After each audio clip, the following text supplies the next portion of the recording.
Hema committee report തൊടുത്തുവിട്ട അമ്പിന്റെ ശരശയ്യയിൽ ഇനി ആരൊക്കെ കിടക്കുമെന്ന് കാത്തിരുന്ന് തന്നെ കാണേണ്ടി വരും. ഇതിപ്പോ ദേശീയ വനിതാ കമ്മീഷൻ ഹേമ കമ്മിറ്റി റിപ്പോർട്ടിന്റെ ഭാഗമായി കേരളത്തിലേക്ക് വരികയാണ്. ഇത്രയും കാലമായി ആ റിപ്പോർട്ടിന്റെ പൂർണ്ണരൂപം കൊടുക്കണമെന്ന് പറഞ്ഞിട്ടും നമ്മുടെ സംസ്ഥാന സർക്കാർ കുലുങ്ങിയിട്ടില്ല.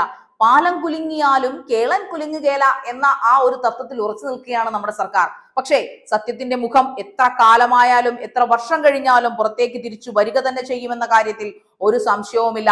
ഹേമ കമ്മിറ്റി റിപ്പോർട്ട് പുറത്തു വന്നത് അണുബോംബിനേക്കാളും മാരകമായ വിസ്ഫോടനങ്ങളുമായിട്ടാണ് വന്നത്.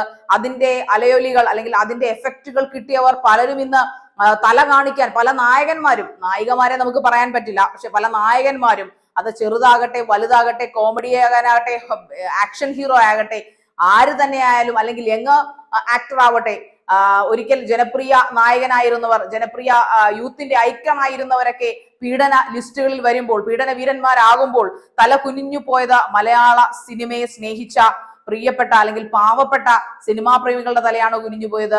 കേരളത്തിലെ 3 കോടി ജനങ്ങളുണ്ടെങ്കിൽ 3.5 കോടി മലയാളികൾ ഉണ്ടെങ്കിൽ അതിലൊരു 3 കോടിയും സിനിമാ പ്രേമികൾ തന്നെയാണെന്ന കാര്യത്തിൽ ഒരു സംശയവുമില്ല. എന്ത് നല്ല സിനിമകൾ വന്നാലും കുടുംബത്തോടു കൂടി പോയി സിനിമ തിയേറ്ററിൽ പോയി കാണാൻ എന്തെല്ലാം സാഹചര്യമുണ്ടോ അതെല്ലാം ഉപയോഗിക്കുന്നവരാണ് മലയാളികൾ. ആ മലയാളികളുടെ നെഞ്ചത്തേക്കാണ് ഹേമ കമ്മിറ്റി റിപ്പോർട്ട് കൂരമ്പ് തറച്ചു വിട്ടത്. സത്യത്തിൽ ഇത് ചെയ്തവരെല്ലാവരും ഇപ്പോഴും കയ്യും കെട്ടി സുഖിച്ച് നടക്കുമ്പോഴും വേദനിക്കുന്നത് നമ്മുടെ കേരളത്തിലെ പാവപ്പെട്ട സിനിമാ പ്രേമികളാണ്. മലയാള സിനിമാ ലോകം ഇന്നുവരെ കാണാത്ത ഒരു ദുരന്ത അല്ലെങ്കിൽ ഒരു കറുത്ത ഒരു കാലഘട്ടങ്ങളിലൂടെയാണ് ഇന്ന് കടന്നു പോയിക്കൊണ്ടിരിക്കുന്നത്. പല സിനിമകളും തിയേറ്ററിൽ വരുമ്പോൾ പോലും ഇനി അടുത്ത സിനിമ ഏത്, ഇനി ഇത് വരുമോ, ഇനിയുള്ള നായകന്മാരുടെ ഭാവി എന്താ, ഇത്രയും കാലം നല്ല സിനിമകളുടെ ഭാഗമായിരുന്ന ഒരുപാട് നായക കഥാപാത്രങ്ങൾ ഇന്നിപ്പോ പീഡന ലിസ്റ്റിൽ വരികയും ജാമ്യം നേടി പുറത്തു വരികയൊക്കെ ചെയ്തിട്ടുണ്ട്. പക്ഷെ അവർക്കെതിരെ അതിജീവിതകൾ കൊടുത്തിരിക്കുന്ന തെളിവുകളെല്ലാം ഇപ്പോൾ വരുന്ന വാർത്തകളിലൂടെ അറിയാൻ സാധിക്കുന്നത് അതെല്ലാം സത്യമായി കൊണ്ടിരിക്കുകയാണ്. അവർ ആരോപിച്ച ഡേറ്റുകളും അവർ കൊടുത്ത സ്ഥലങ്ങളും അവർ പറഞ്ഞ ഹോട്ടലുകളും എല്ലാം ഈ പറയുന്ന ആളുമായിട്ട് അവർ ബന്ധം പുലർത്തിയിരുന്നു, അല്ലെങ്കിൽ ഈ പറയുന്ന ആൾ അവരെ അങ്ങനെ ചെയ്തു, അല്ലെങ്കിൽ അവരെ പീഡിപ്പിച്ചു എന്ന് പറയുന്ന സ്ഥലങ്ങളുമായിട്ട് ഒത്തിച്ചു നോക്കുമ്പോൾ അതെല്ലാം കറക്റ്റ് ആണെന്നാണ് തെളിവുകൾ പറയുന്നത്. എന്തു തന്നെയായാലും ഇങ്ങനെയുള്ള പൊറാട്ട് നാടകങ്ങൾക്ക് ഒരു അന്ത്യം ഉണ്ടാകുമെന്ന ദേശീയ വനിതാ കമ്മീഷൻ കേരളത്തിലേക്ക് വരുന്നതോട് മനസ്സിലാക്കാം. ഏതാണ്ട് 300 പേജുള്ള ഹേമ കമ്മിറ്റി റിപ്പോർട്ടിൽ 239 പേജുകൾ മാത്രം പുറത്തെത്തിച്ചുകൊണ്ട് ബാക്കി 40ഓളം അല്ലെങ്കിൽ 50ഓളം പേജുകൾ എന്തുകൊണ്ടാണ് മറച്ചു വെച്ചതെന്ന് തീർച്ചയായിട്ടും പറയാനുള്ള ബാധ്യത ഈ പറയപ്പെടുന്ന സർക്കാരിനുണ്ട്. ഇത്രയും കാലം 4 വർഷത്തോളം എന്തിന് ഹേമ കമ്മിറ്റി റിപ്പോർട്ട് പൂഴ്ത്തിവെച്ചു എന്നതിനും തീർച്ചയായിട്ടും മറുപടി കൊടുക്കേണ്ടതുണ്ട്. ഹേമ കമ്മിറ്റി റിപ്പോർട്ടിന്റെ പൂർണ്ണരൂപം പലവട്ടം ആവശ്യപ്പെട്ടിട്ടും കൊടുക്കാത്തത് കൊണ്ട് തന്നെയാണ് ദേശീയ വനിതാ കമ്മീഷൻ കേരളത്തിലേക്ക് വരുന്നതെന്ന് അവർ വ്യക്തമായി പറയുന്നുണ്ട്. എന്തായാലും അടി കൊടുത്ത് നന്നാക്കേണ്ടവരെ അടി കൊടുത്തു തന്നെ നന്നാക്കി അടങ്ങൂ എന്ന വാശിയിലാണ് ദേശീയ വനിതാ കമ്മീഷൻ. സംസ്ഥാന സർക്കാരിന് കേരളത്തിലെ ആർട്ടിസ്റ്റുകളെ, അതായത് ഫീമെയിൽ ആർട്ടിസ്റ്റുകളെ കുറിച്ച് ദണ്ണമില്ലെങ്കിൽ ദേശീയ വനിതാ കമ്മീഷനെങ്കിലും ആ ഒരു സങ്കടം ഏറ്റെടുക്കണ്ടേ എന്നാണ് അവർ ചോദിക്കുന്നത്. അതുകൊണ്ട് തന്നെ അവർ കേരളത്തിലേക്ക് ഇതിനെക്കുറിച്ച് അന്വേഷിച്ചു വരുമ്പോൾ ചിലപ്പോൾ ഇനി 40 പേജുകളുടെ പല പേരുകളും പുറത്തേക്ക് വന്നേക്കാം. പല പേരുകളും മാധ്യമങ്ങൾക്ക് കാണുകയും അത് ജനങ്ങളോട് പറയേണ്ടി വരികയും ചെയ്യുന്ന ഒരവസ്ഥയിലേക്ക് കാര്യങ്ങൾ എത്തിയേക്കാം.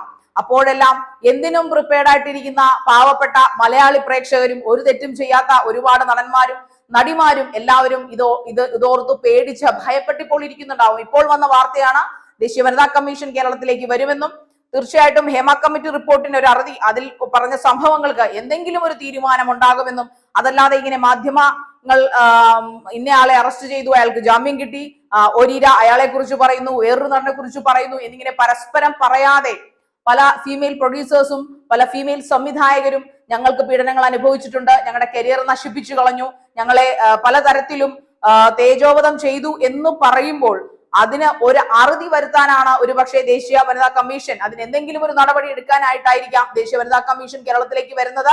എന്തായാലും ഹേമ കമ്മിറ്റി റിപ്പോർട്ട് പുറത്തു വന്നതിന് ശേഷമുണ്ടായ അനുഭവങ്ങൾ, അല്ലെങ്കിൽ അമ്മ എന്ന സംഘടന പോലും പിരിഞ്ഞ് ഇല്ലാതായി, നാമാവശേഷമായി തീർന്നു എന്ന് വേണം പറയാൻ. ഇന്നിപ്പോ അമ്മയില്ല, AMMA ഇല്ല, ഒരു സംഘടനകളും ഒന്നിനെ കുറിച്ചും സംസാരിക്കുന്നില്ല. പ്രത്യേകിച്ചും ഇരകളെ കുറിച്ച്, ഈ പറയപ്പെടുന്ന ആരോപണങ്ങളുമായിട്ട് വന്ന ഇരകൾക്ക് എന്തായാലും നീതി ലഭിച്ചേ പറ്റൂ.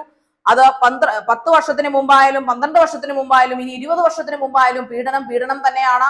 അതൊരു സംശയവുമില്ല. ഒരു പക്ഷേ അന്ന് അതൊക്കെ പറയാനുള്ള പ്രായവും അത് പറയാനുള്ള ധൈര്യവും ചിലപ്പോൾ അവർക്ക് ഉണ്ടായില്ല. ആ ഒരു ധൈര്യമാണ് ഹേമ കമ്മിറ്റി റിപ്പോർട്ടിലൂടെ ഇന്ന് ഈ പറയപ്പെടുന്ന അതിജീവിതകൾക്കും ഇരകൾക്കും കിട്ടിയിട്ടുള്ളത്. അതുകൊണ്ടാണ് പേര് പറയാൻ അന്ന് ഭയപ്പെട്ടിരുന്ന പല പ്രമുഖ നടന്മാരുടെയും പേരുകൾ ഇന്ന് ആ അതിജീവിതകൾ അല്ലെങ്കിൽ ഇരകൾ പുറത്തുവിട്ടത്. അക്കാര്യത്തിൽ ഒരു സംശയവുമില്ല. ഇതിനെല്ലാം തുടക്കമിട്ടത് WCC ആണെങ്കിലും പ്രമുഖ പല നടിമാരും അവർക്ക് പീഡനങ്ങൾ ഉണ്ടായ കാര്യങ്ങൾ പറഞ്ഞില്ലെങ്കിലും അവരോടൊപ്പം നടന്ന പല കഥകളും പല പ്രമുഖ നടിമാരും ഇപ്പോഴും പറയുന്നുണ്ട്. പ്രമുഖ സംവിധായകകൾ പറയുന്നുണ്ട്. പ്രമുഖ പ്രൊഡ്യൂസേഴ്സ്, ഫീമെയിൽ പ്രൊഡ്യൂസേഴ്സ് കുറെ ദിവസങ്ങളായിട്ട് പറഞ്ഞുകൊണ്ടിരിക്കുന്നു. ഇവർ പലവട്ടം ചൂണ്ടിക്കാണിച്ചിട്ടും പലർക്കും നീതി കിട്ടിയില്ല. ഇതൊക്കെ പവർ ടീമിന്റെ ഒരു കളികളാണ്, അല്ലെങ്കിൽ അവരാണ് ഇതെല്ലാം മുക്കിയതെന്നും അവരുടെ സ്വാധീനം കൊണ്ട് മാത്രമാണ് ഹേമ കമ്മിറ്റി റിപ്പോർട്ട് 5 വർഷത്തോളം പൂഴ്ത്തിയതെന്നും എല്ലാവർക്കും വ്യക്തമായി അറിയാവുന്ന കാര്യമാണ്. ഇനി വേണ്ടത് തെളിവുകളാണ്.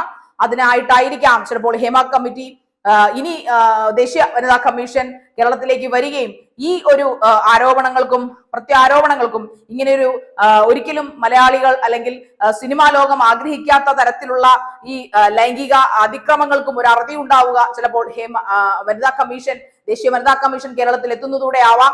ഇനി ഒരിക്കലും ആർട്ടിസ്റ്റ് ആവാൻ ആഗ്രഹിക്കുന്ന നടനോ നടിയോ ആകാൻ ആഗ്രഹിക്കുന്ന ഒരു വ്യക്തിക്കും മലയാള സിനിമ ഇൻഡസ്ട്രിയിൽ നിന്ന് ഇങ്ങനൊരു അനുഭവം ഉണ്ടാവാതിരിക്കട്ടെ എന്ന് നമുക്ക് ആഗ്രഹിക്കാം.